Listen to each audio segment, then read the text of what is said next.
আপনারা দেখতে পাচ্ছেন আমাদের ইসলামী ছাত্র শিবিরের কেন্দ্রীয় সদস্য সম্মেলন প্রতি বছরের ন্যায় অনুষ্ঠিত হচ্ছে। এই সম্মেলনে সারা দেশের সকল সদস্যরা অংশগ্রহণ করেছে। মূলত ইসলামী ছাত্র শিবিরের প্রতি বছর নির্বাচন হয় অনলাইনে, আমরা ভোট গ্রহণ করি এবং সদস্যরা তাদের প্রত্যক্ষ ভোট প্রদান করে থাকে।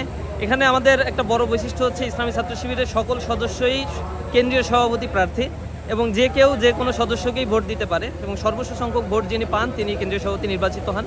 যার ফলশ্রুতিতে আমাদের কেন্দ্রীয় সভাপতি নির্বাচনের ক্ষেত্রে কোনো ব্যানার, ফেস্টুন, গ্রুপিং অথবা অন্য কোনো বিষয়ের প্রয়োজন হয় না, যা আমাদের সংবিধানের 34 নম্বর ধারা স্পষ্টভাবে বলা আছে। সকল সদস্য কতগুলো গুণের কথা বলা হয়েছে 34 নম্বর ধারার মধ্যে, এই গুণগুলো থাকলে তারা যে কাউকেই কেন্দ্রীয় সভাপতি নির্বাচনের জন্য ভোট দিতে পারে। আমরা সাধারণ ব্যানার, স্লোগান, এগুলো আপনাদের মধ্যে নাই কেন?